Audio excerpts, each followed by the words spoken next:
uh, distinguished defense leadership, respected chair, excellencies, ladies and gentlemen. At the outset, may I request to please display the presentation which I shared with the organizers? Yeah. So, let me be clear. This is not going to be an engineering briefing alone. It is the first institutional statement after the inaugural and the keynote address. My purpose is to place the treaty's operating record before this forum. The Indus Waters Treaty is a conflict prevention system, whereas the Permanent Indus Commission is the mechanism that keeps that system alive. Next, please. Ladies and gentlemen, I will not duplicate the political keynote, the legal analysis, the humanitarian assessment, or the security discussion for that matter that will follow. My role is narrower, but essential. I'll place before this forum the operating record of the treaty, what the treaty requires, what Pakistan has done, and what happens when the routine channels are blocked. This is where the principle meets the practice. Next, please. For Pakistan, this is national security, not merely the hydrology. Flow predictability is not, ladies and gentlemen, a luxury of planning. It is part of the survival architecture of the state. When the lives and livelihoods of 240 million people are tied to the Indus Basin, when more than 80% of the arable land depends on these waters, which constitutes around 45 million acres of land, which is being irrigated by the canal waters, and that is a promise the state makes with the farmers. When agriculture contributes almost a quarter of GDP and 1/3 of the employment, water uncertainty becomes the national uncertainty.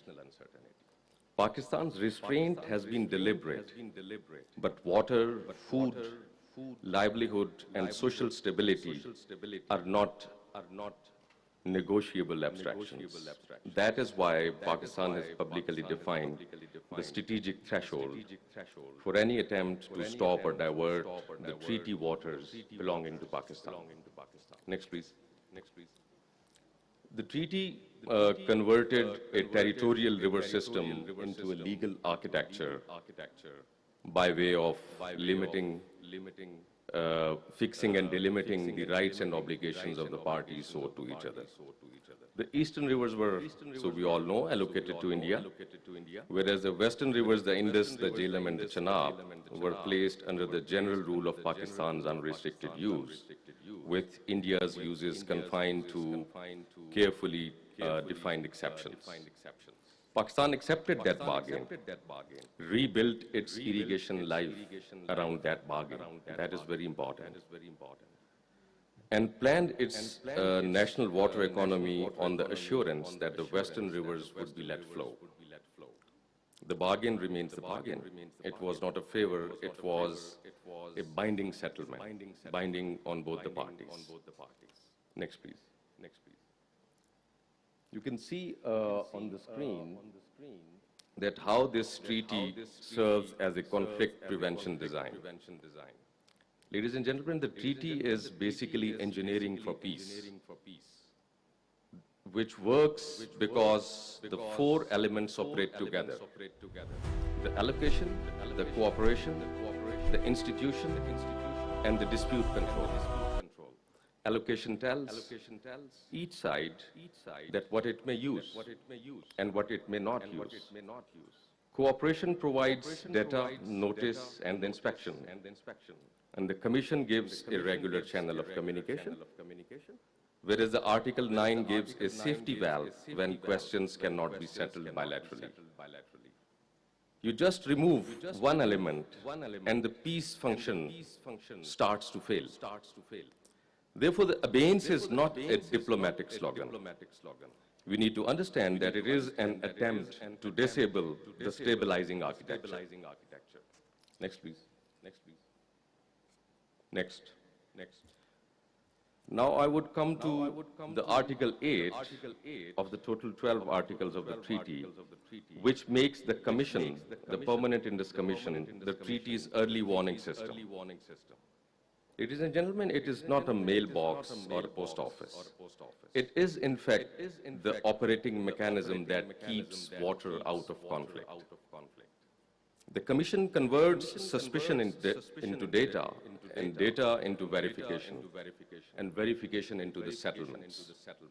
Regular meetings, tours, project information, Article 6 data, special inspections, and the annual reports are not merely the rituals or formalities. They are the treaty's first safety device. When the Commission is blocked, consequently, the first stage of dispute avoidance is blocked. Next, please. Now coming to one of the most important articles of the treaty, that is Article 9. And this is the article which, I have no inhibition to say that bites more to India, because this is basically not a courtroom afterthought. This is basically one of the articles of the treaty which provides a very, elaborate dispute resolution mechanism, which starts, at a bilateral level, at the Commission level, and in case the bilateral level settlement does not, succeed, then it allows, without any paralysis, to move on to the third forum. So it is a progressive ladder, and it begins with questions before the Commission. If a question cannot be resolved, the treaty provides structured routes toward a neutral expert or a court of arbitration. The sequence is deliberate. Institutional settlement first, third-party determination where necessary, but no paralysis. And Pakistan has used this ladder in past and also presently. The point to be highlighted is that non-response cannot be allowed to destroy the ladder. Next, please. And now comes the Court of Arbitration, which basically stems out of the Article 9 of the treaty. And the Court of Arbitration has basically strengthened the legal certainty. The court did not weaken the treaty, it basically reactivated the treaty. If we see simply towards the history of the implementation of the treaty, we can see that ever since India started the development of its works on the western rivers, and that was basically started at a very fast pace from the year starting 2000. So there has always been a discord between the parties, and eventually in 2016 Pakistan decided that now is the time to have the general interpretation of the Indus Waters Treaty, particularly the provisions which govern the development by India on the western rivers. So the Court of Arbitration's rulings, we are fortunate that we received 2 awards from the Court of Arbitration, one last year in the month of August, and the second, which was a supplemental award, so this year, a month before. So the court's rulings on competence, may those be the matters related to competence or the general interpretation or the specific design issue of maximum pondage, the court has confirmed 4 essential points to be noted. First, that India's non-appearance before the court does not paralyze the proceedings. Second, the abeyance posture does not deprive the court of competence. And third, the awards are final, binding, and controlling. And India must let flow the western rivers with treaty exceptions applied strictly. Ladies and gentlemen, this is not a political rhetoric, and it is no more a Pakistan's position paper. It is the treaty speaking through its own court. Next, please. So let's talk about, in specific terms, about the awards that how these awards operationalize the terms of the treaty. The court's award translate the legal obligations into the operational discipline. Like the let flow is the general rule for the Western rivers and an obligation for India to fulfill. And runoff river hydropower is permitted to India only within the Article 3 and Annexure D.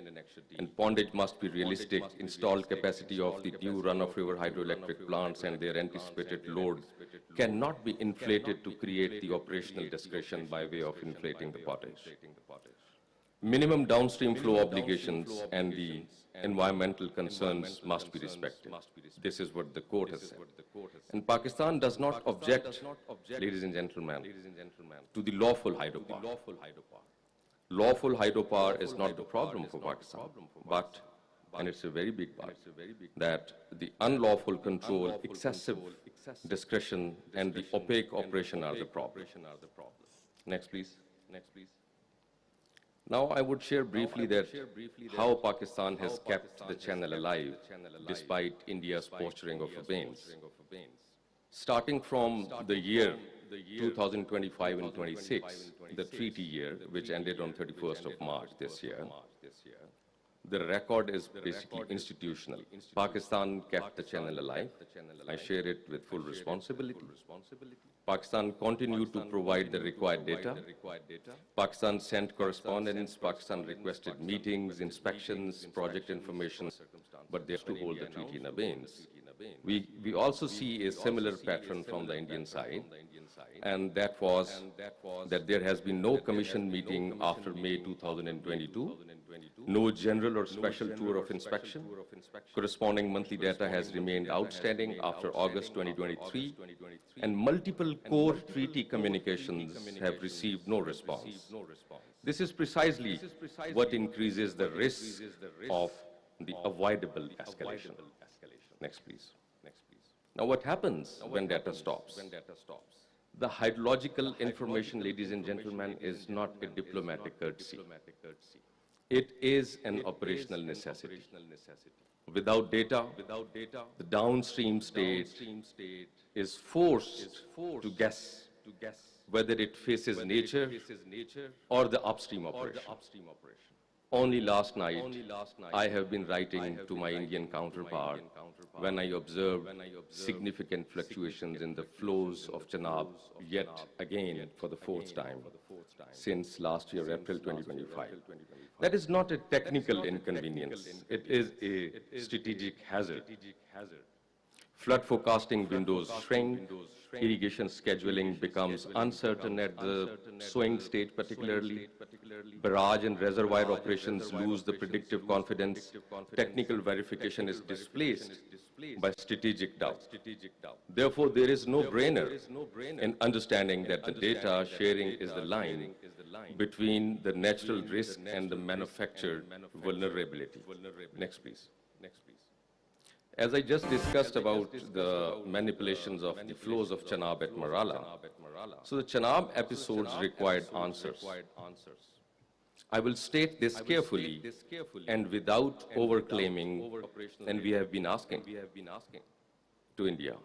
Pakistan asked for that through the treaty channels, and ladies and gentlemen, there is no response from a peak of 78,000 cusick to from 58,000 cusick in the event window. No responsible downstream commissioner can treat that as a routine and move on. These are precisely the events the commission exists. Now I would like to show you a pattern. The issue is not hydropower for Pakistan. The issue is basically accumulated upstream control without the treaty discipline. The discipline which has been enshrined into the treaty as its fundamental core. You can see on the map, all the red boxes are the ones which have put now the western rivers and particularly the Chenab under stress. Starting from Marala barrage upstream, you can see that India has started reopening of its low-level outlets, and what would happen in simple terms, that by way of so doing, so India will have a control by way of, emptying the reservoir and refilling and then basically repeating these manipulations just to the detriment of Pakistan, which is, by the way, only 70 kilometers downstream of Salal. And the story does not stop. This basically leads to a pattern where India is going to construct its Sawalkot hydropower. The Ratle is presently under construction. Similarly, 1,000 megawatt Pakaldul is under construction. Kiru and Kawar are with the same status. And now India has started to develop the Chenab Beas link, so which has a potential to divert the water of 1.9 million acre feet. So as I have been trying to articulate that the major issue, the core issue, is basically accumulated upstream control without the treaty discipline. One project may be a question in terms of the Article 9, but a cluster strategic pattern. No more. What is going to happen with these projects? So Pakistan say yes to only lawful runoff river generation, but Pakistan of course says no to the unlawful control, diversion, opacity, and the failure to comply. Next, please. So, coming to close my presentation, issues which require a particular attention because they go to the character of the bargain. First, the reported Chenab Beas link. Pakistan's legal position is very clear, and that stems out from the Article 3, which governs the three western rivers and contains as such no freestanding category of the surplus western river waters available for diversion by India into an eastern treaty through which Pakistan agreed. And ladies and gentlemen, so there has been a bilateral agreement signed by the then Indian Minister for External Pakistan side. It was signed by Pakistan's Foreign Minister Agha Shahi. That agreement required the outlet works to be permanently plugged, and those were plugged. Now, if removal is claimed to be necessary for a safety emergency, the agreement requires immediate information, consultation, and site inspection. Alterations, essentially require the mutual agreement, and reopening low-level outlets changes the control, as I explained, posture of a project governed by specific bilateral agreement. So the Commission must examine both before facts are created on the ground. But these facts are going to be created on ground, whereas there are no consultations. Next, please. Pakistan has used the international system responsibly. The Deputy Prime Minister and the Foreign Minister briefed the diplomatic corps and wrote to the President of the Security Council, the President of the General Assembly, and the Secretary General, and Pakistan's permanent rep under the India-Pakistan question. And ladies and gentlemen, very importantly, to the vindication of Pakistan's position, UN Special Procedures mandate holders in October 2025 have publicly recognized serious human rights concerns comprising the water, food, livelihood, environment, and the development.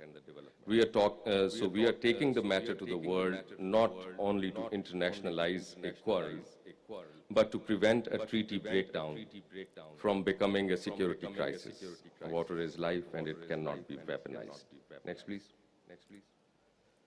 Something about Pakistan's own water house. So, ladies and gentlemen, this point is equally important. Pakistan is not merely asserting the rights abroad.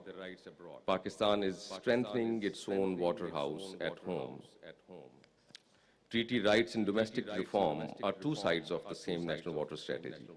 Pakistan is basically improving the water storage and regulation, the reservoir safety, sediment management, hydropower capacity, water accounting, telemetry, canal rehabilitation, groundwater discipline, climate resilience, and agricultural productivity. We are already on a national journey to protect every drop, measure every flow more accurately, and produce more value from the water we lawfully receive.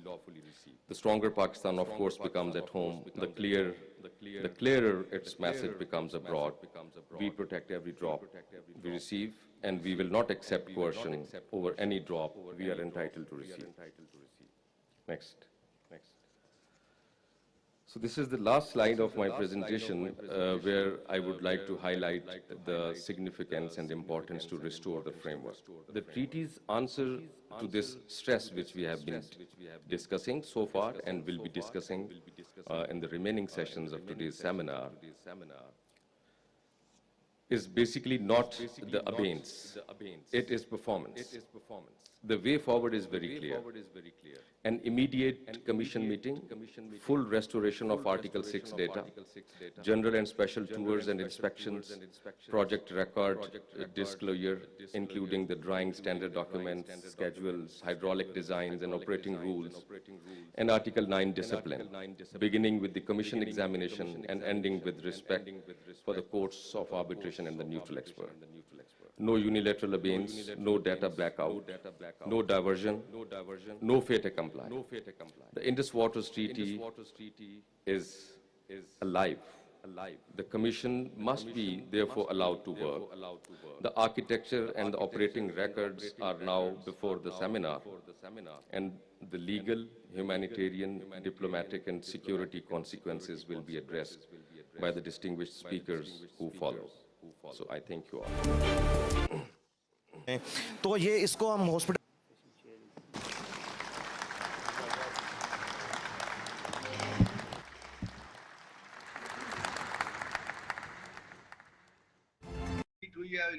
In the order of service, we are honoured to have the presence of Mr. Musaddiq Masood Malik, who I'd like to invite to the stage. Federal Minister for Climate Change and Environmental Coordination. As an accomplished public policy practitioner, he's previously held key ministerial portfolios in petroleum and energy, and now leads national efforts on climate resilience, environmental sustainability, biodiversity conservation, and international climate cooperation. He should be with us shortly to give us his thoughts. Thank you so much.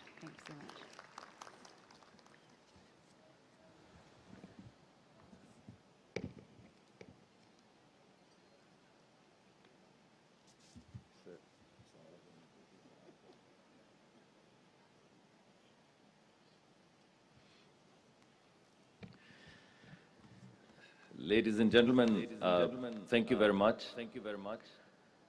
Yesterday, I was doing a press talk, and I told the crisis in the life of a man in Pakistan. A man, a farmer, farming for about 7 to 8 generations, got devastated over the past 15 years. His name is Iqbal Solangi. He was a farmer. He got wiped out in the floods of 2010. He barely survived and came back to his farmland and got wiped out again in 2012. He left the farm for a while, tried to put food on the table for his children, and came back to farming once the water went down. And he was hit again in 2022. One flood after the other, his life got devastated.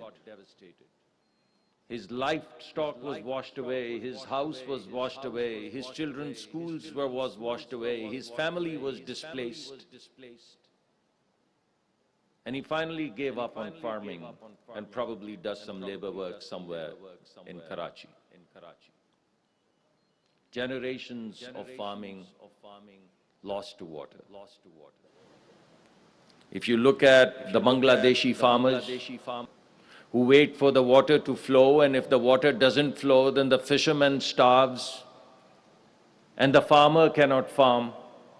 Same story. In Sahil, at Sahil, a woman walks about 4 miles one way to get 1 bucket of water every day. And she has to walk 4 miles because the river that flew next to her village has pulled back. And has pulled back because someone upstream has stopped the flow of the water. Every day she walks 4 miles to get 1 bucket of water to bring back to her children. This is what she did yesterday. This is what she is doing today. And this is what she would be doing tomorrow. This is not a crisis in her life. This is her life. This is her life. On the Nile and the Tigris marshes, and the story of the once herald fleet.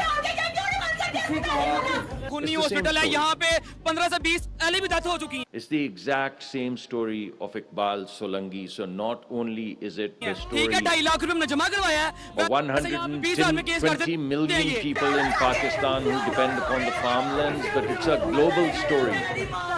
In Africa, in Bangladesh, by the flows of Mekong, everywhere it is the same story. We look at this story either as floods or droughts. But what we don't look at it is that it's not just the story of floods or scarcity of water. It's the story of water that you do not control. The danger is not just too little water or too much water. The danger is that someone else who is not you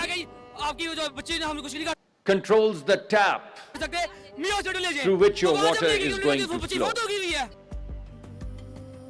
My dear friend, Merali Shah, my colleague, he just showed you a graph. One day, the water flowing through Marala was 1,500 cusics. Then it became 78,000 cusics. And then it fell down to 1,500 cusics. And not one drop of rain to explain that. So the only thing that explains this phenomenon is that someone else, who is not Iqbal Solangi, has his hand on the tap that controls his water. And who pays? About 50% of our population depends upon agriculture. That's give or take 120 million people's livelihood depend upon this water. About a quarter of our GDP and 100% of our food security depends upon the flow of this water. So, ladies and gentlemen, friends, this is neither a crisis of climate nor a crisis of water. This is a crisis of justice.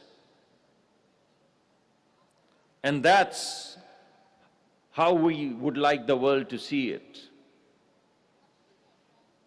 Solangi didn't build the dams. Solangi didn't break any treaty.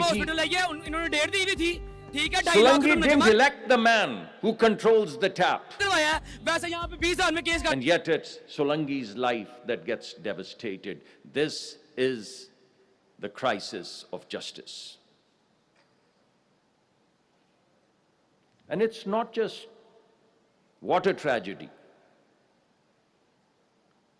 It's not just the water tragedy. I would like you to note that the same neighbor that controls this water flow or claims that it controls the water flows is the third largest polluter of the world. Third largest.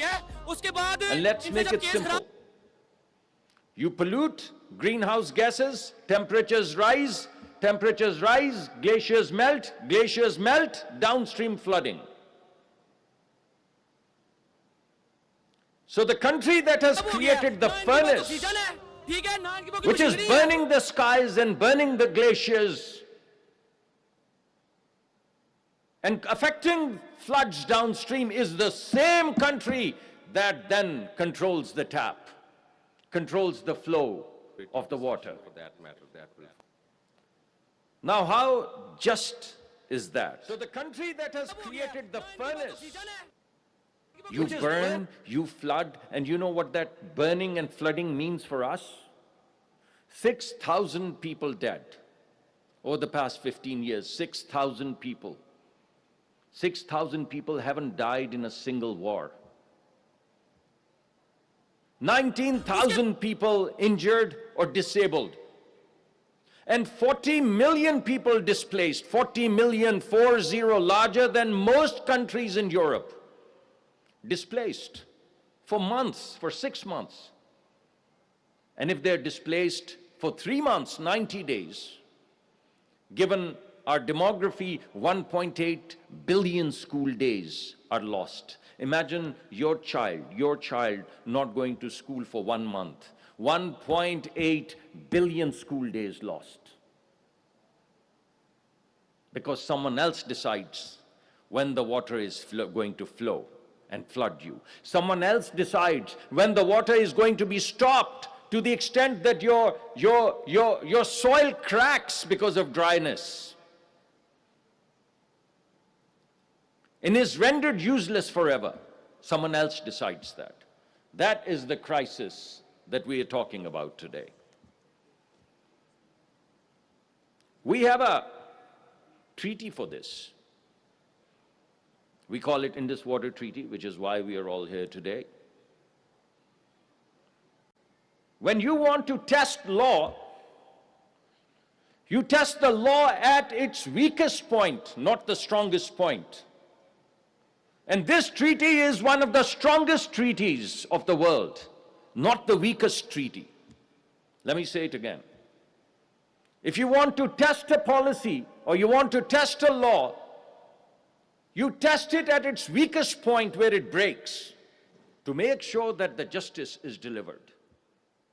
Now here, this is the strongest treaty the world has seen. It has survived 3 wars between 2 nuclear powers. If this treaty doesn't hold, ladies and gentlemen, no treaty in the world is worth the weight of the paper on which it's published. No world order post-Second World War holds today if this treaty doesn't hold. Because the order that we created after the Second World War, it all came out of these treaties. So what is the value of a treaty if one powerful country, and we don't consider them powerful, but one powerful country one day gets up and says, the treaty, well, it may well be, but it doesn't apply to me. And I unilaterally put it in abeyance or suspend it or walk out of it. This is what previously led to genocides. This is why the world came together and weaved itself into these web of treaties. And one of the strongest treaties in the world, one country just gets up and says it doesn't hold anymore. I always pronounce it wrong, and I have my very dear friend Amar Bilal Sufi. We go way back to school days. So I'm going to, in his presence, pronounce it wrong. What is it? Pacta sunt servanda? The treaties must hold. So my view is, ladies and gentlemen, it is not that the treaty has been suspended or put in abeyance. It is simply that the treaty has been revealed. And that's all there is to it. The treaty has not been put in abeyance. The treaty has been revealed to the world. Our friends went to the court, we went to the court, and the court upheld their point of view. I mean, there have been mixed, court has given mixed judgments. Sometimes they favored us, sometimes they favored our neighboring countries, and everyone said, all right, we'll go with whatever the international courts are saying. Now here the court passed a judgment and put limits on the technical design, on the flow of water, put natural limits and decided this is how it's going to be organized. No one country can unilaterally decide what the design is going to be. No one country is going to decide how they're going to stop the flow of water from one country to another. And guess what? The country got up and said, I don't accept the jurisdiction. I don't accept the jurisdiction? So what is the jurisdiction of international courts of justice? None. So does it mean tomorrow anyone can get up, any nuclear state can get up and say, hell be upon you, I don't accept your jurisdiction, I don't accept the world order, I don't accept treaties, I don't accept rights, I don't accept justice. I just don't accept. So, ladies and gentlemen, to me, the treaty has been revealed. And in that, all treaties of the world have been revealed. So this is not a message for us. We can take care of ourselves as we have seen. No one can stop our water. But what about the rest of the world? If this precedent has been set, and if the new world order is in accordance with this new precedent, then what about the rest of the world, is my question. The water that flows through the Netherlands is French water, is Swiss water, and is German water before it becomes the Dutch water. So what about that? The water that goes to Portugal is Spain's water. What about that? So essentially, this new order that is being proposed is that no downstream country in the world has any water rights. This is not Pakistan's case. This is the case and test for water rights for all downstream billions and billions and billions of people who live downstream. It's a decision whether they're going to have, as our neighbors say, a drop of water flow through their country. That's the test that we're putting to the table today. Whether it's Hungarian Tiesa, which was poisoned in another country, or it's Niles, or it's Dunabe, which goes through 19 different countries. Every country is downstream of some other country. So no country in the world after this has any rights to water, and no recourse either, because any country can get up and say, I don't accept the jurisdiction. I do not accept the jurisdiction of this court. So this is a question that I put in front of all of you. Every other element of the world, you have organizations and laws that govern trade. You have organizations and laws that control nuclear proliferation. And you have no laws for water. You have no laws for agriculture, for food, for drinking water. What are you going to trade? What laws? So what am I urging us to do in our togetherness, all of the international experts today? No more declarations. It's tiring to go to these United Nations fora and come up with one declaration, non-binding declaration after another. There must be a covenant which has political consequences, which has economic consequences, which has diplomatic consequences. So rise now, or hold your peace forever.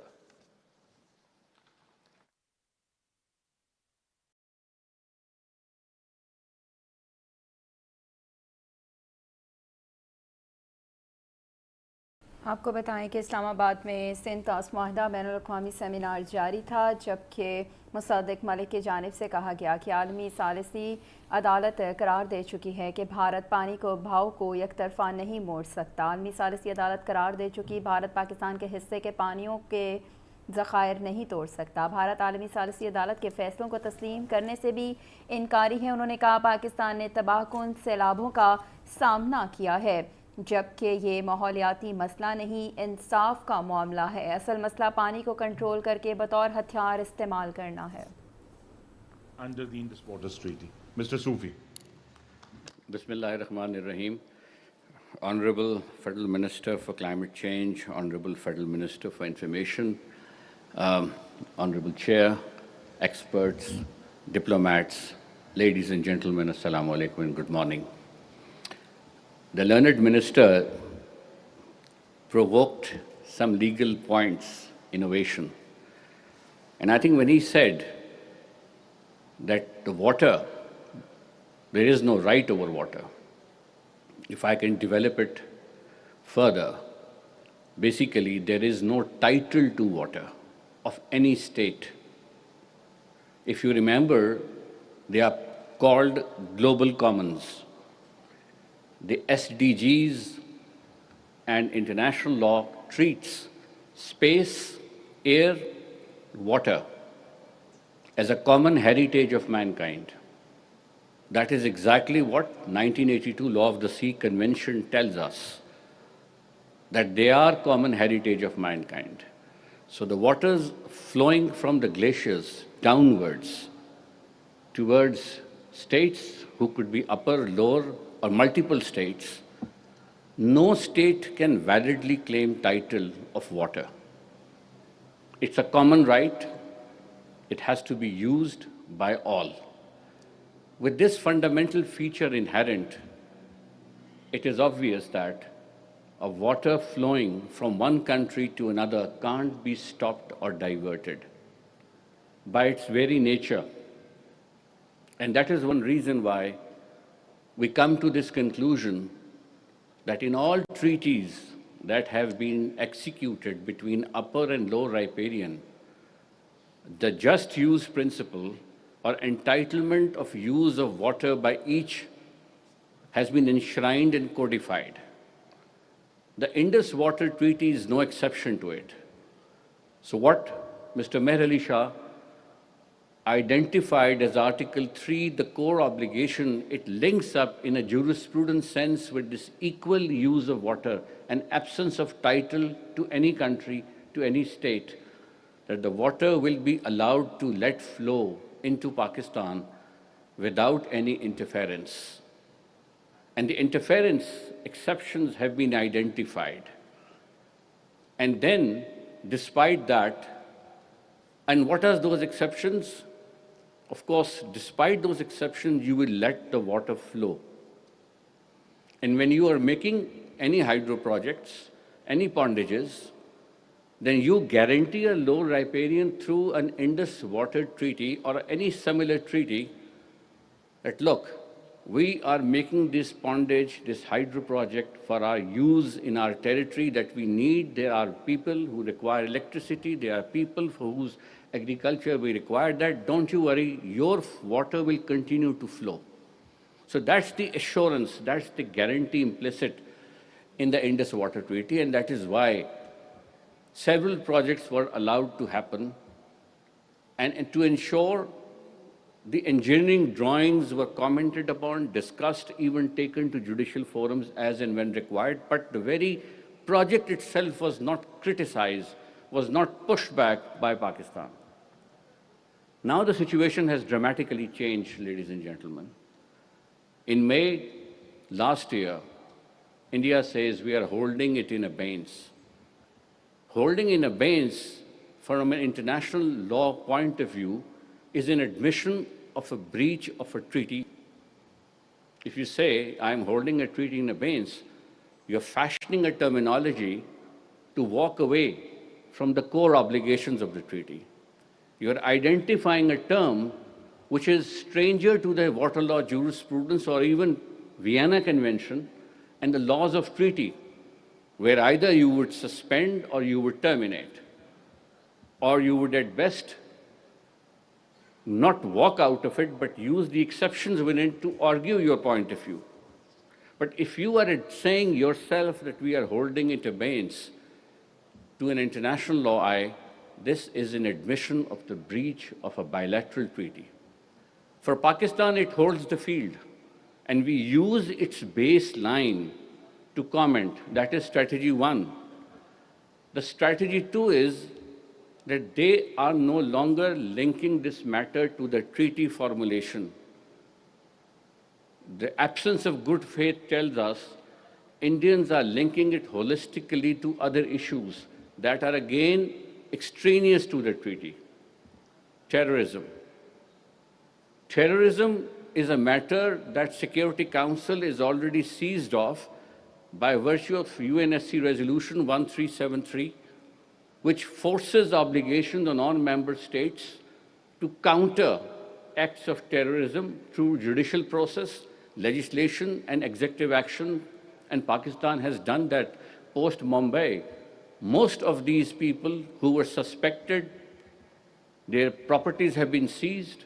They have been struggling, going to courts, asking for permissions to travel and so on. And their reports have been filed by Pakistan to CTC, Counter-Terrorism Committee, consistently. So Pakistan was then evaluated under FATF, and whatever deficiencies in law enforcement mechanism were to counter terrorism, they were fulfilled. Whether they were SCCP framework, State Bank framework, and even Pakistan developed mutual legal assistance law just 2-3 years ago, the standalone MLA law. India, on the other hand, does not have MLA. So if Pahalgam happened, they only have one provision in their criminal procedure code entitling them to send requests to Pakistan for investigation or for cooperation in investigation. If Pahalgam when happened, the true course of action available to them was to write a letter to the state of Pakistan pursuant to 1273 and under Section 19 of the Mutual Legal Assistance Act of Pakistan, insisting that Pakistan provides relevant information, joint investigation, or whatever information that they had, pass it on to us and say, cooperate. Had we not cooperated, which we couldn't, we had to, whatever that meant at that point in time. But they chose, instead of lawfare, warfare. They decided they will attack Pakistan. And as part of the package, they announced a hostility environment between the state of Pakistan and state of India. Operation Sindoor is an operational term used by them. And when they say it comes across as a Indus water treaty holding in abeyance is a subset of that war strategy. They are launching this war from Afghanistan side, the proxies who come in. They're launching this war through other means by incorporating Kashmir territory. They're launching this war against other measures. And now IWT holding in abeyance is partially because in their reckoning, since they have claimed the territory of the Kashmir under Article 370 pursuant to Presidential Order of 5th August 2019, and they have got it verified by the Supreme Court of India. So in their reckoning, they claim the territory over which Kashmir, over which Indus and other waters flow. And it is in their strategic calculation one way to dislodge IWT as well, to remove it off. And when they do that, which they have done, it is a serious wrong under articles of state responsibility which were prepared by International Law Commission, which, and you can clearly demonstrate without much arguments that this holding in abeyance tantamounts to a serious international wrong which permits Pakistan countermeasures, both coercive and non-coercive in nature. Pakistan has been exercising restraint as much as it can. It will continue to do so. It will continue to exercise lawfare measures, which mean writing to the UN Security Council, to the P5 members, because it is no longer a treaty matter, ladies and gentlemen. It has become an issue of the UN Charter, where there is a threat to regional peace and security. So the jurisdictional mandate, apart from judicial apparatus under IWT, is now with the P5, is by with the Security Council and the Office of the UN Secretary General, because it is his office who has to take cognizance that a situation is deteriorating in subcontinent between two countries, and deteriorating fast. And there have been multiple efforts being made to salvage, and the state of Pakistan, through its ministers, its prime ministers, its military chief, has made it known to the global community that we will be left with no choice except to resort to certain. Yes, dams and dikes are traditionally protected sites under Geneva Convention Additional Protocol Article 1, Article 56, 52 to be specific, for the reason that mischief escapes from them and that causes a lot of damage to civilian property. But up to the point when the pondage is filled with water, the protection is not triggered. So you have a time zone of considering extreme actions that, as I said, Pakistan will be reluctant. So it's IWT. It's a large duty, continues to be a subset. Did it when the PMLN government was there last time. The recommendation was we organized a seminar, and in that we issued several issues. Kashmir, Siachen, Sir Creek have partially legal dimensions to them. Each issue has a legal angle to it. So let's legal sides on both the sides, legal team on both the sides sit together and examine if they can hammer out various options from a legal point of view and then present it to the political leadership. But again, as I said, away from the global rule book, the treaties that we are talking about are not 1, 2, 3. They are a stack of treaties, ladies and gentlemen. And if you go to the UN Treaty Series website, you will be taken aback that there are millions of treaties. They constitute the rock of global order. The more you lose credibility and standing, the more you bear cost. President Trump, we remember when he said statements on Alaska and Canada, the cost was evident. The allies began to move away.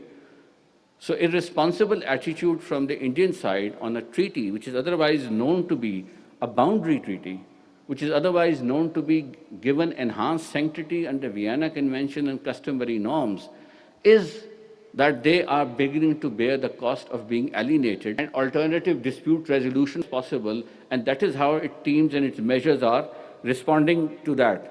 So my concluding remarks would be that there is absence of good faith on the part of our Indian neighbor. And we sense it very clearly. And they ask us, why is that they don't understand? They haven't. And I say, this has been two distinct things. One was, and that is how that they have to face. So I'll stop. Have an obligation to let flow the water, affect the agriculture. And thank you very much.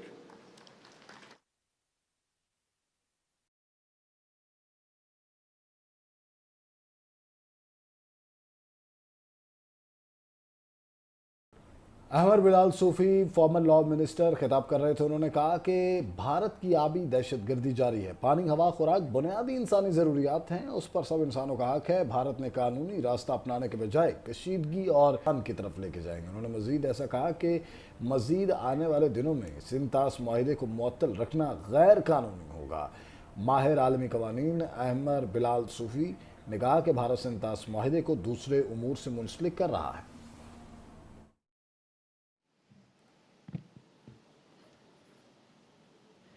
Dear guests, Honourable Minister of Information and Broadcasting, Minister of Climate and former Minister of Law of Pakistan, Mr. Sufi, dear friends, ladies and gentlemen, I would like to express my sincere gratitude for having a unique opportunity, a completely new scenario that we're facing in relation to India and Pakistan relations, and the rule that the India, we are all connected just to the dispute directly marked by my colleagues of the global community. It's a serious deterioration of the international relations system.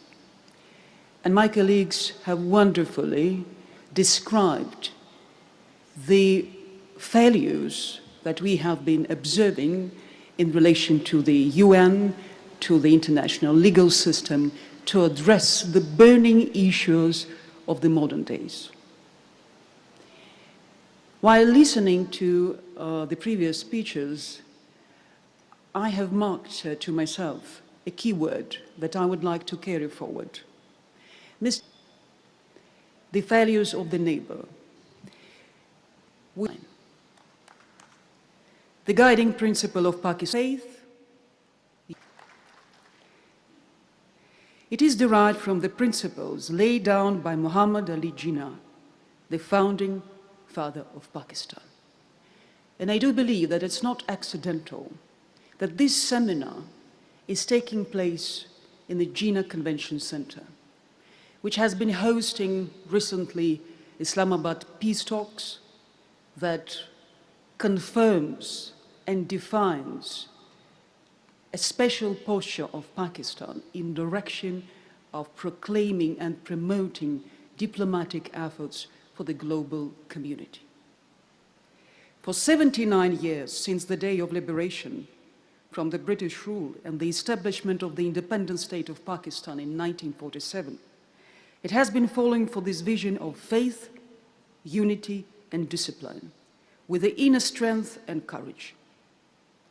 These principles were integrated in every drop of the Pakistani blood and its national DNA. It means that the Pakistani nationhood has succeeded to pass a historical resilience test and win a fight for sovereignty, self-identity, and independence with dignity and strong vision. I have quoted these principles and place them into privileged position as their perfect introduction to the topic of my insight today. Indus Waters Treaty, Foundation for Peace and Security in South Asia, a foreign, legal, and humanitarian perspectives. They can be flawlessly applied to every word of this title and highlight an importance of the Foundation for Peace and Security retention in South Asia. Unfortunately, Indus waters bring different sound and meaning of these principles for India, that has unilaterally suspended the 66-year-old Indus Waters Treaty with Pakistan since last year's conflict in Pahalgam in April 2025, escalating a long-standing bilateral dispute and raising concerns over legal and humanitarian perspectives for sustaining peace and security in the South Asia. India's foreign ministry said on the 5th of June that treaty would stay suspended until Pakistan completely stops cross-border terrorism. It appears as provocative and aggressive as the statement of the India's Prime Minister Narendra Modi that blood and water cannot flow together. It is his signature policy stance linking India's water-sharing rights with Pakistan to cross-border terrorism. It asserts that India will not continue standard diplomatic cooperation and resource sharing while enduring violent attacks. Recently, the Union Minister of Water Resources, Mr. Patil, stated that the Indian government is actively working to ensure that not a single drop of water will go to Pakistan in the coming years. This rhetoric poisons not just the sacred Indus waters, but the very ground of the international law. The Indus Waters Treaty governs the use of the rivers in the Indus Basin, which is shared by India, Pakistan, Afghanistan, and China.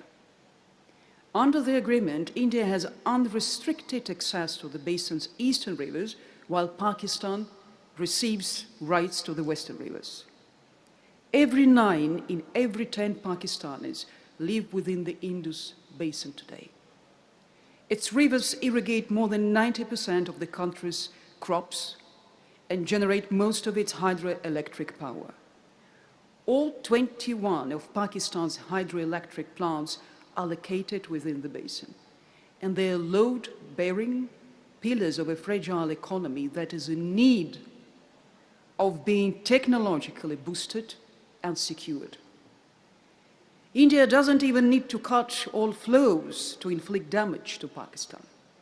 Manipulating the timing of releases from dams on the western rivers could flood Pakistani farmland during planting seasons, while withholding water during critical irrigation windows could devastate harvests. Pakistan has already written to India twice in 2025 and once in May 2026 about abnormal, abrupt flow variations of the Chenab. Therefore, an opportunity to settle the issue through dialogue and diplomacy is reducing day after day. In the short term, reduced India-Pakistan coordination on river flow data forecasting without significantly limiting actual water flows. In the longer term, potential upstream infrastructure expansion and climate stress could increase structural instability and intensify crisis dynamics between the two nuclear water through infrastructure projects. And it was mentioned very correctly by my colleague that instructions there breaking the legal framework of the Indus Treaty waters. This follows remarks in April by Pakistan's Planning Minister Ahsan Iqbal that well below regional and global benchmarks, with regional economies typically maintaining more than 120 days of storage and the global benchmark standing at roughly 300 days. Cutting flows would have serious implications for Pakistan's impact.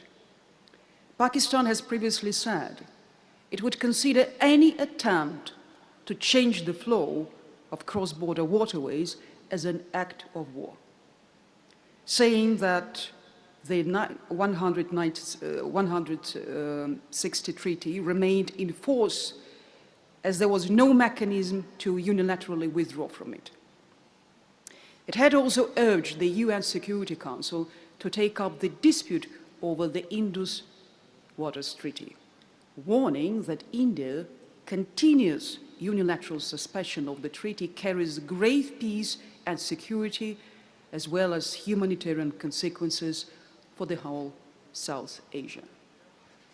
We should remember, all of us, that internationally the Indus Waters Treaty is widely celebrated and recognized as one of the most durable, transboundary, and established as a framework that successfully insulated vital resource management from broader geopolitical hostility for over 6 decades.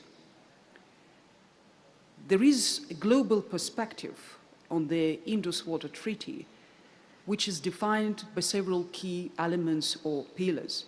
First of all, this treaty should stay in consideration with a separation over integration. What does it mean? Unlike treaties that require joint management of an entire river, the Indus Waters Treaty essentially separated or divorced the river systems. It allocated the 3 eastern rivers, Ravi, Beas, and Sutlej, entirely to India, and the 3 western rivers, Indus, Jhelum, and Chenab, to Pakistan. This separation is the key reason for its long-term resilience. The treaty also created the Permanent Indus Commission, which mandates regular commissioner meetings. This channel is a vital conflict management mechanism that survived multiple full-scale wars and prolonged diplomatic frictions between India and Pakistan. The Indus Waters Treaty stands as a strong pillar of the multilateral mediation power. It provided a formalized 3-step dispute resolution pattern involving Permanent Indus Commission, neutral experts, and the Court of Arbitration. However, we should keep in mind that the Indus Waters Treaty shouldn't be viewed as a division of waters, as it was the case of division of land during the partition of 1947, but rather as a mode of cooperation on water sharing. At the age of the New World Order settlement, the very idea of division and hostile hegemony as dangerous and non-perspective as the extreme unification of the ultra-global liberalism. While promoting the unilateral actions and international law violation, Indian policymakers are undermining their authority and title of the reliable and privileged partner within BRICS and Shanghai Cooperation Organization. Blood and water doesn't flow together, but blood consists of 92% of water. You can't split it. You can only spill it. The Indus Waters Treaty has proved to be an outstanding example of cooperation between Pakistan and India for the whole global community over the past 6 decades. And all the attempts to demolish it due to geopolitical ambitions of India appear to be a highly vicious provocation and stance against fragile stability in the South Asia, which is tightly linked with the whole architecture of security in the Middle East. Being a strategic partner of Israel, India has taken a destructive path towards violent transboundary expansion of its national interest and goals by the means of ultimatums, dictatorship, and warmongering. Increasing Pakistani needs and the continuing building of hydropower dams by India on the western rivers Chenab may further threaten the treaty, which has no exit strategy. Water issue is a core issue between the two countries because, first of all, it is related to the disputed Jammu and Kashmir issue, and secondly, Pakistan is dependent on the single river basin, which its economy, agriculture, and energy needs to rely on. The regional tax of the Indus Waters Treaty lacks adaptive management strategies for emerging global issues, such as accelerating climate change, changing hydrological patterns, and population growth. The unilateral actions of India can provoke an erosion of international norms. Unilateral changes threaten fundamental tenets of the customary international law, the principles of equitable and reasonable utilization, and the obligation not to cause significant harm. Powerful nation, we have decided not to name India a powerful nation, conditionally powerful nations may utilize or bypass legal space to legitimize structural asymmetries, framing water access projects strictly through national security rather than shared responsibility. Undoubtedly, interference with cross-border flows is viewed as a direct threat to survival and economic stability of the affected populations. It can create critical and cause actually humanitarian challenges. Its health and sanitation problem. Upstream pollution or water diversions directly impact the drinking water and sanitation safety of downstream communities. It affects livelihoods and food security of Pakistan. Therefore, all sorts of unilateral actions of India, such as constructing dams or shrinking water supplies, threaten food security and economic stability of Pakistan. The Indus Waters Treaty dispute resolution mechanism undoubtedly should be modernized according to the changing environmental and demographic realities on both sides of the border to bring it move in line with contemporary international water course law that defines the use and conservation of all waters that cross international boundaries, including both surface and ground waters. However, taking into consideration that there is no strong political will from the side of India to make joint management of the Indus Basin possible without weaponization of the issue, There is a need to reassess the very ground from the perspective of Pakistan's rights to protect its national interest, geoeconomic, humanitarian sustainability, such as launching an Islamabad Indus Waters Global Forum.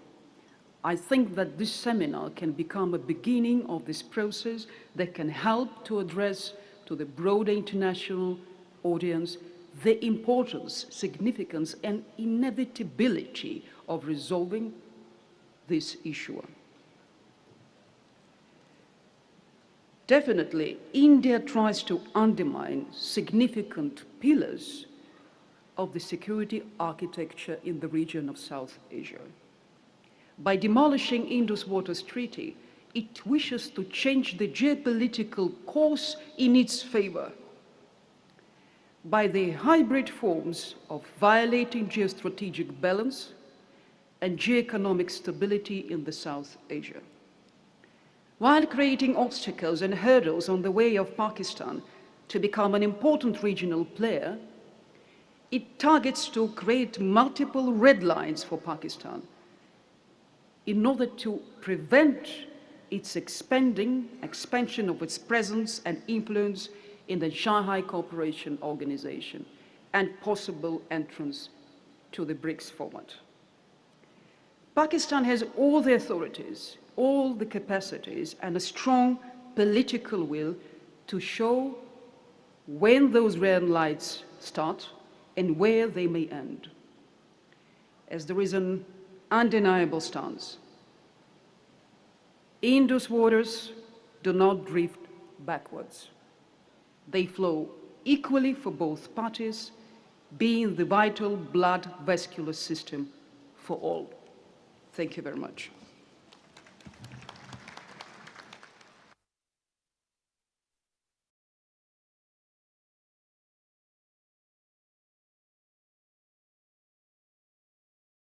Very much, Professor Zigon, for her insightful remarks.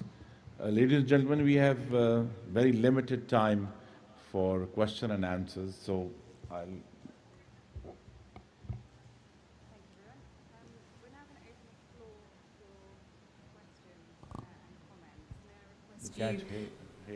Turn this on.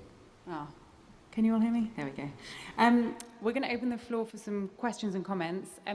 Just a couple of things that I request from you. If you could briefly introduce yourself, and where possible, if you could direct your question to one of our lovely speakers. I'm going to request our chair, Mr. Khurram Dastagir, to kindly moderate the Q&A session, please. Do we have any inquisitive mind to ask questions from our distinguished panelists? There is one. Please introduce yourself and please be brief. I will be brief. I am Abdullah Khan, Managing Director, Pakistan Institute for Conflict and Security Studies. My question is from the Commissioner of Indus Waters Treaty. You said in your presentation that India has stopped cooperating with Pakistan since 2023. So what was your commission and the government of Pakistan doing during this period? And my second question is from Ahmad Bilal Sufi Saab. As per international law, and Dr. Musaddiq Malik has also highlighted that downstream countries have a legitimate right on the rivers. But we have given a right of 3 rivers to India, all kind of rights, and they have diverted that. So don't you think that India has provided us to reclaim our right on the eastern 3 rivers? If India is running away from this treaty, so why should not we claim the lost rivers which we had lost to India in 1960? Thank you very much. Commissioner Shah, if you will respond, please. So your question is that, what the Commission was doing when they stopped cooperating under the framework of the treaty. So I just want to share with you that basically there is a background of this non-cooperation from the Indian side because Pakistan started the arbitral proceedings back in 2016, which were paused by the World Bank for 6 good or bad years.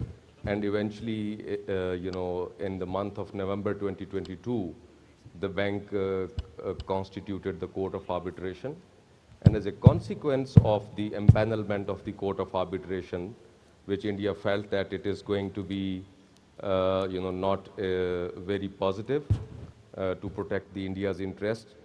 So therefore, they stopped the cooperation.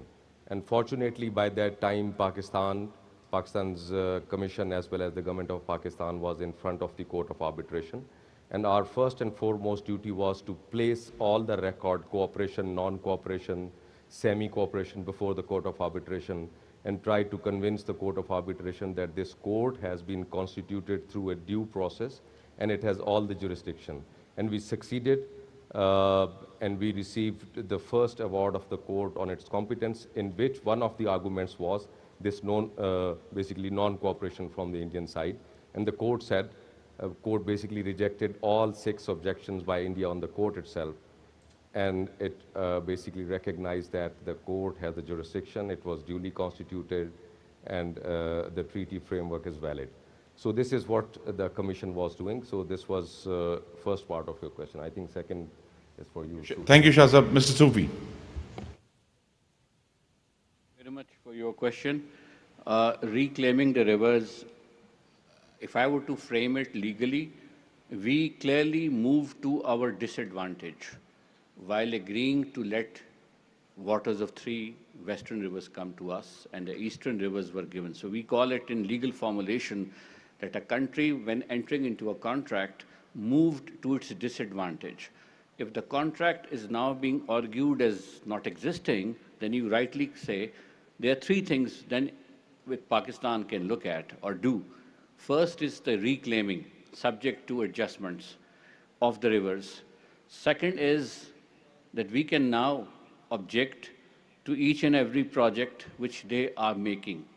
Earlier, these projects that was shown on the map by Meher Ali Shah Sahab, each of this project is now causing a threat of if the upper riparian wants to starve the lower riparian or interrupt the water, divert it, or cause any discomfort or break the political will, which is the war aim. So they're converting them into military objectives.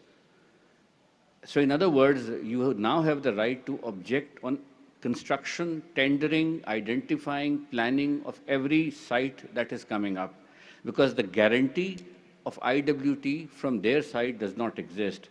And lastly, since we negotiated this treaty between India and Pakistan, traditionally every state through which a river flows has a locus standi into it. So China, in my view, needs to be also be part of Pakistan's specific discussions because it commences from there.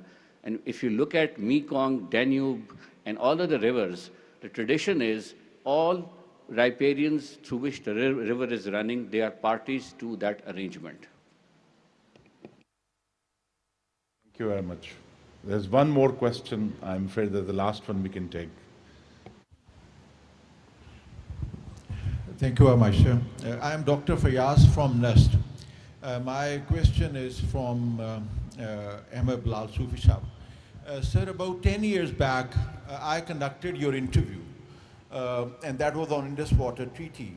And we talked about, that was climate proofing Indus Water Treaty, an instrument of peace building in South Asia. That was the context. And you categorically mentioned that we need to have an addendum instead of renegotiating treaty. But now, after 10 years, and what has happened, the way treaty has transpired as a victim of hydropolitics, do you really hold your opinion to the same very concept, or you think there should be some variance to that very thought process? Thank you very much. On the table and say they have, these are the options which should be on the table from Pakistan's side. I mean, if I were to be advising anyone, I would say, yes, go ahead and have a session on this. We have our concerns as well. And some of the concerns are that we highlighted earlier. So my position stays the same, but I'm very upset with the belligerency shown over a period of time. 10 years ago, when Mr. Modi announced that he will do this, we thought it was just a rhetoric. but he set up a task which is unheard of. So it's a belligerency from the other side that discourages you. Otherwise, legal diplomacy, addendum options, and multiple other options are open in my reckoning. It's subject to the, I will say, the political government's will on it, but my own position remains the same. One more question has been requested, so, Madam. Thank you very much, Your Excellency, Mr. Minister. First of all, my compliments to the panel for, excellent presentations. But taking advantage of such an illustrious panel, I will ask, the devil's advocate. The question is that if India actually builds a dam, what is the actual liability which we can impose on them? Is there any structure which is available in it? One. And number two, how would that translate into an act of war? And if so, how far do you see the legal options resulting into military warfare? I know it's the chair's discretion not to respond on it, but considering your background in defense, maybe if you could also elaborate a bit on it. And one added small question to Roxana. You talked about a forum for Indus water. If you could, briefly, spell that out, how do you think that forum is going to help, and whether or not that can become a starting point for interactions with the SCO? Dr. Maria Sultan from South Asian Strategic Stability Institute University. Professor Zigon, if you wish to respond, and we will take the other question.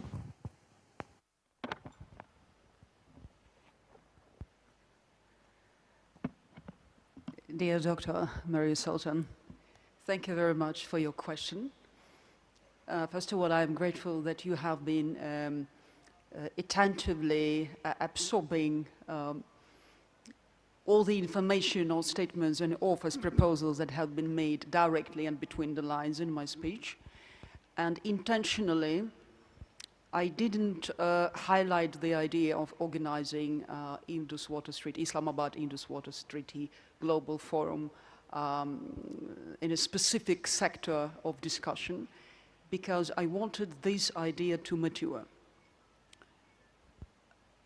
To be honest with you, I think Pakistan has reached a historical momentum. It has achieved a tremendous breakthrough in a diplomatic domain. It has managed and succeeded to convert a long-standing negative perception of Pakistan in the global media as a country which has been marked and primarily marked by hostile neighbor India, which has been promoting the idea that Pakistan is a hub of terrorism, is a place which is not worthy of considering in a global world order construction. But what a surprise. Allahu Akbar, Allahu Akbar, Allahu Akbar, Allahu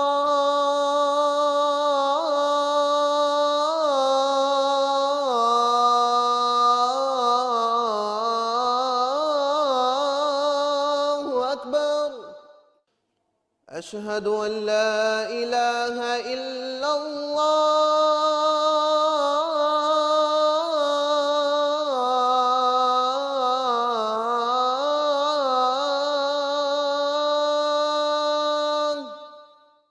أشهد أن لا إله إلا الله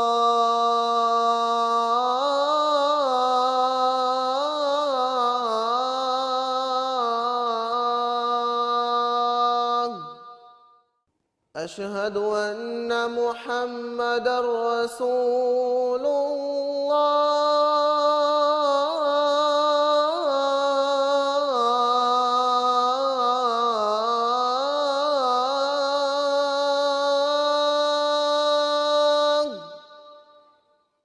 أشهد أن محمدًا رسول الله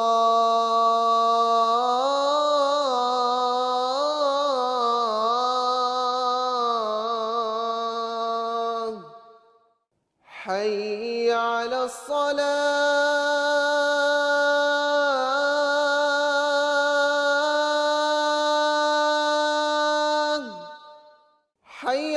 على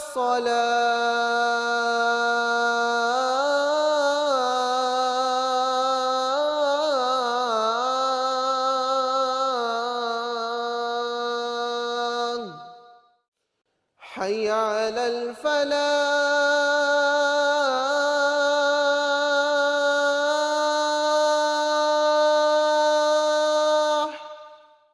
حي على الفلاح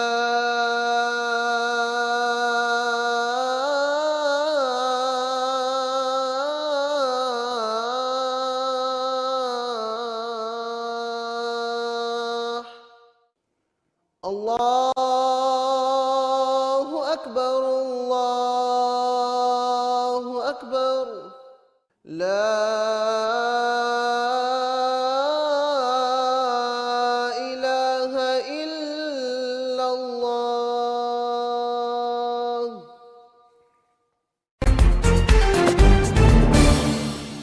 Sufi, Professor Roxalana Zigon, and of course the impassioned discourse of Dr. Musaddiq Malik. Please give them all a big hand. Thank you very much. Thank you to our audience members for not only listening very carefully to what our guests have to say, but also asking engaging questions.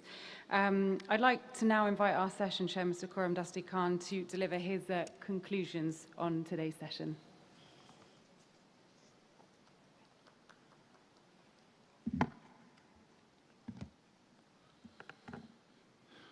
Bismillah ar-Rahman ar-Rahim.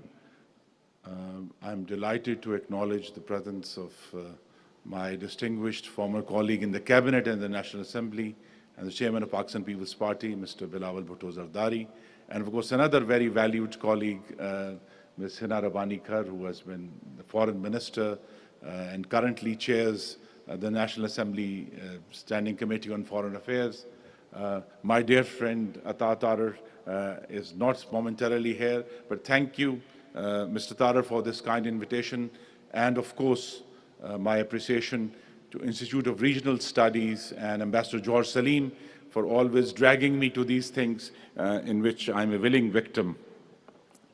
Ladies and gentlemen, I begin by quoting the American writer Henry Thoreau, who said that the life in us is like the water in the river.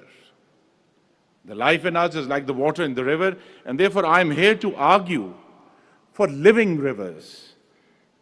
And I'm also here to prosecute those who threaten a civilization, who have contempt for international law, and who choke rivers to punish and coerce humanity. And what I'm prosecuting today is that India has weaponized water. What does this mean?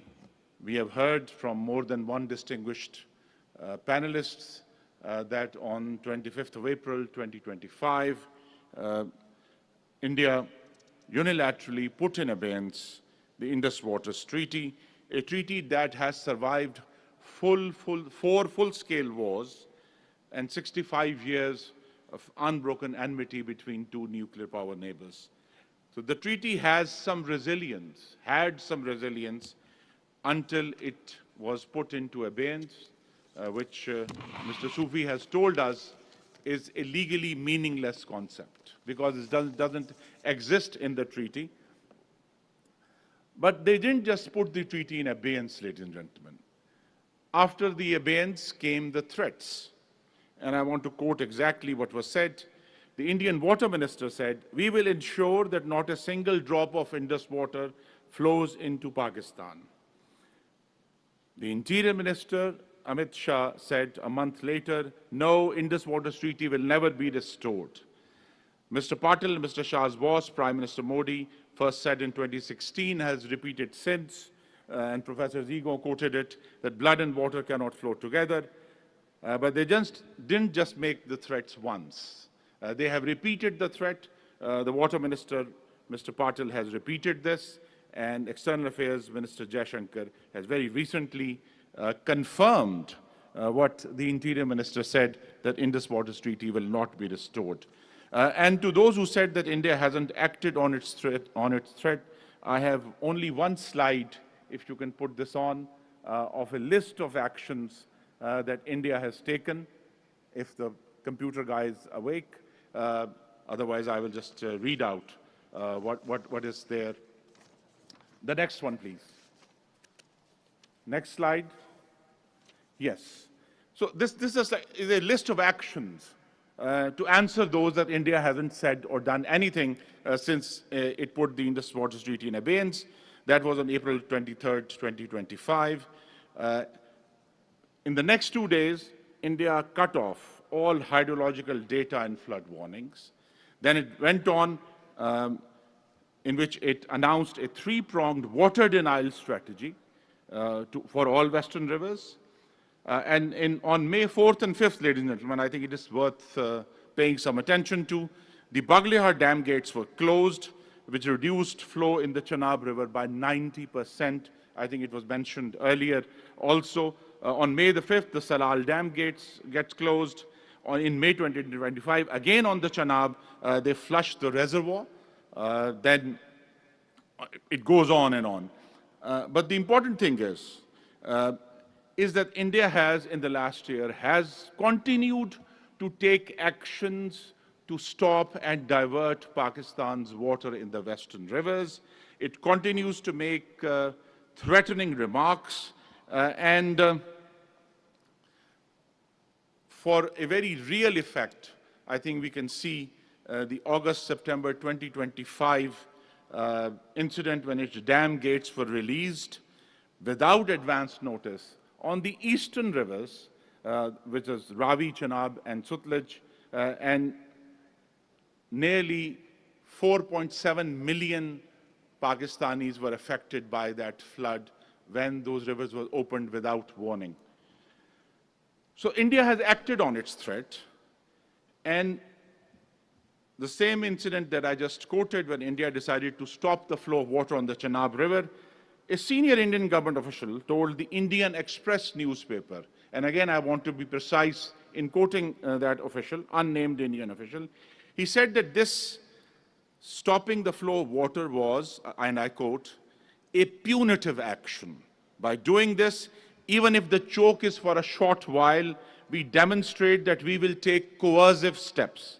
The Chenab River irrigates Punjab farmlands, and Pakistan needs to realize we mean to punish them on all fronts. So this is the policy of the government of India. Choke, punish, coerce. And punishing and coercing the human beings who drink from these rivers and the flora and fauna irrigated by these rivers. 200 million people choked, punished, and coerced, not for what they did, but for what their government is accused of without any evidence. The Indian Home Minister, I want to complete his remarks, because he did not even bother with euphemism.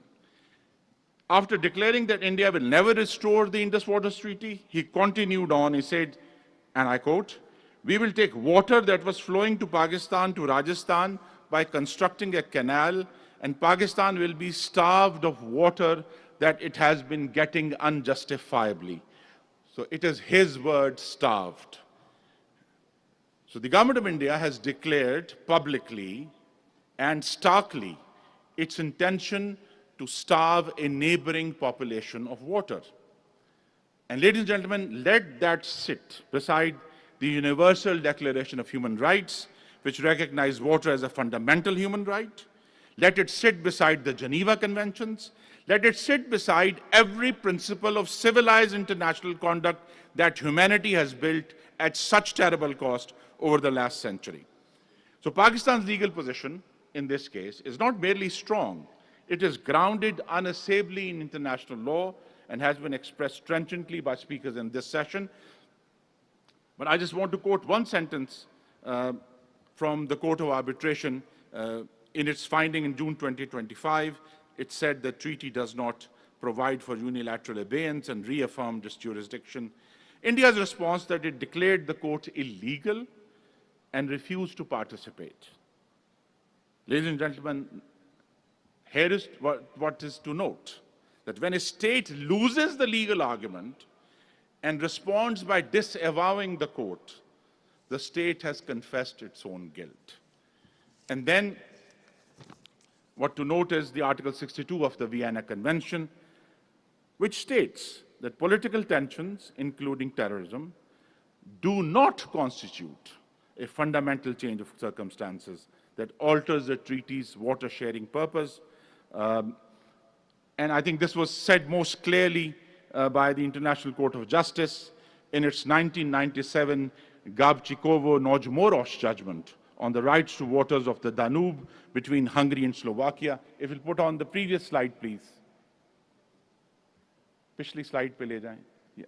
So this is actually a very relevant case, the Gabčíkovo-Nagymoros judgment, because it almost maps precisely to what is Pakistan's case. But it's not just this case. There's also the UN Waters Convention of 1997, which mandates equitable and reasonable utilization and no significant harm.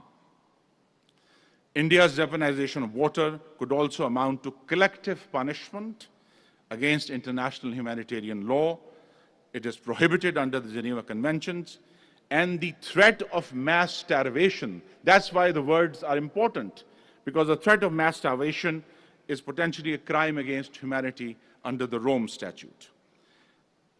The Honorable Deputy Prime Minister, Mr. Ishaq Dar, said recently that 17 projects by India in the Indus River system would give New Delhi the tools for hydrohegemony. So Pakistan's case is made. The verdict, under any honest reading of international law, is already written. India stands condemned. But ladies and gentlemen, I want to go beyond the legal, because the law ultimately is the floor of our obligations to one another. It is not the ceiling.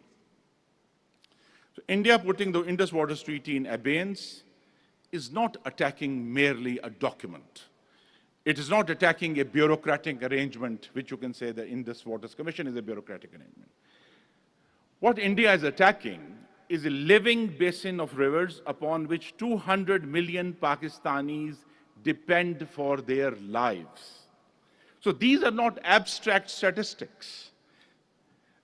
These are farmers in Punjab whose wheat feeds a nation.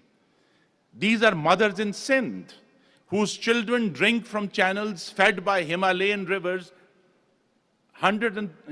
miles away. These are fishermen whose entire livelihood is built around the river. The great Yale professor, James Scott, wrote last year in a book that he published that rivers on a long view are alive. They are born, they change, they shift their channels, they forge new routes through the sea, they move both gradually and violently, they can teem with life, they may die a quasi-natural death, they are frequently maimed and even murdered. Maimed and murdered. I do not think Professor Scott used those words lightly. And what we have seen in the same year that he published his book, that when India threatens to throttle the Indus system, it does not merely violate a treaty, it is a murder threat. By murdering a river basin, India's armed hand transgresses into millions of Pakistani houses and pulls the trigger. The Cambridge scholar Robert Macfarlane also argues that rivers are alive. And he cites Canada, where rivers have been recognized legally as living beings. But the case that is, I think, most intriguing was the 2017 Te Awa Tupua Act in New Zealand, which recognized the Wanganui River as not only alive, but a legal person, giving it the same legal standing as citizen. Professor Macfarlane insists that we stop using the word "it" for rivers, because he believes that that mode of address reduces rivers to the status of objects and mere stuff. Ladies and gentlemen, the Indus is not stuff. The Chenab is not stuff. The Jhelum is not stuff. The rivers of the Indian Basin are not stuff. They are the soul of our soil. So I address and conclude by calling upon the citizens of the world who believe in international law. Pakistan calls upon the international community that every state that has signed the UN Charter, every institution that claims to uphold the law of nations, to act, and to act by holding India accountable. Let the believers in international law uphold and defend the principle that water cannot be weaponized, that water treaties cannot be dissolved by the stronger party because the mood suits them, that 200 million Pakistani lives are not bargaining chips. The Indus has flowed for 10,000 years. It has nurtured the Indus Valley civilization, which is one of the oldest and most sophisticated human societies ever to grace the earth. The Indus Valley civilization came into being and flourished long before Delhi or any other capital existed. So Professor Scott understood something that India's warmongers do not. A river is not a pipe. You cannot turn it on and off as political theater demands. And as Mr. Sufi told us so ably, there are no titles to rivers. The Indus Basin rivers do not belong to India. The rivers belong to the millions of lives they sustain, and not just human life. Our understanding of rivers must expand to encompass their entirety and the deep geology, from tributaries, wetlands, floodplains, backwaters, eddies, marshlands, sins, mangroves, to the entire assemblage of life forms, the fish and the silt and the reed beds and the migratory beds dependent upon the rivers for their existence. Ladies and gentlemen, India cannot put any river in abeyance. It cannot hold water hostage. It cannot starve its civilization into compliance. It cannot wield rivers as weapons, because the Indus and the Jhelum and the Chenab are alive. And India is trying to kill these living beings. And Pakistan has decided, we will protect our rivers. We will protect life and civilization.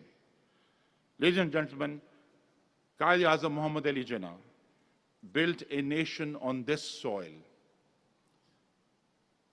But our rivers have written, are writing this moment, and will write this soil's autobiography with their flow. So I urge the world, let them flow. Our people and their armed forces have defended this soil in 4 wars. We will fight hegemony in all forms, hydro or otherwise. And we will fight this war on this soil if need be, but we seek peace. And we will take our case in the international courts and councils. We will take our case for water and life in the court of world opinion. And we will take our case for water and life to the souls of conscientious citizens everywhere, until weaponization of water is condemned and outlawed, international law is restored, and justice flows as freely as the rivers that nurture the Indus civilization. Let them flow. Thank you very much. Pakistan Paindawad.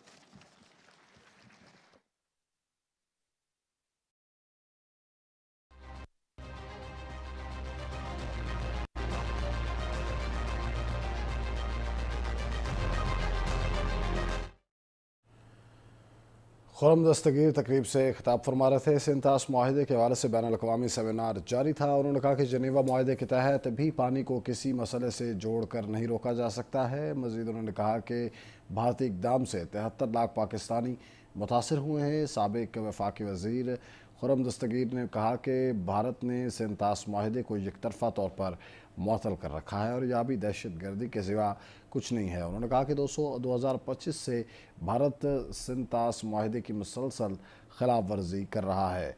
आलमी सालसी अदालत के मुताबिक सिंतास माहिदे को यकतरफ़ा मुअत्तल नहीं रखा जा सकता है।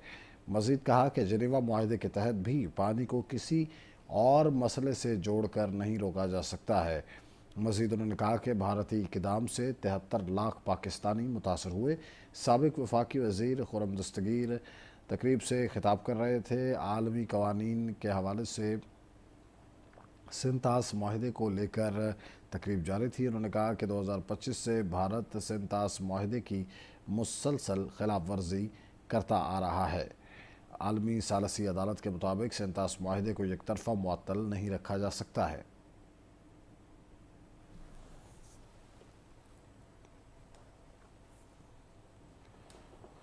भारतीय इक़दाम से 73 लाख पाकिस्तानी मुतासर हुए हैं। साबिक़ वफाकी वज़ीर खुर्रम दस्तगीर ने कहा भारत ने सिंतास माहिदे को एक तरफा तौर पर मुअत्तल कर रखा है और ये आबी दहशतगर्दी है। उन्होंने कहा कि 2025 से भारत सिंतास माहिदे की मुसलसल खिलाफ वर्जी कर रहा है।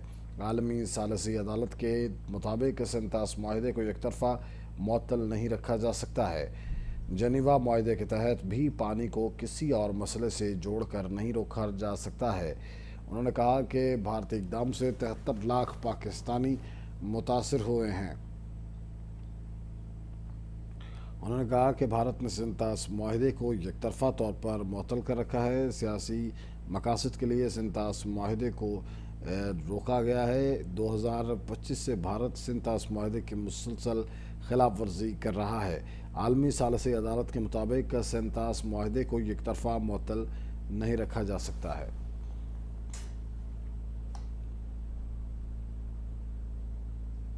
यहाँ वक्त हुआ है ब्रेक का, हमारे साथ रहिए।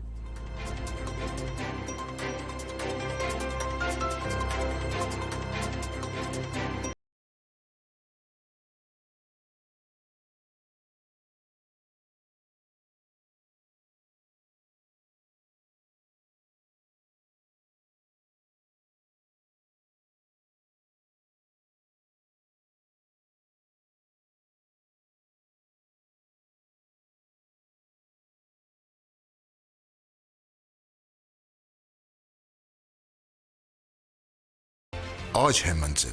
फ्रेंचाइज हासिल करने के लिए दिए गए नंबरों पर राब्ता कीजिए।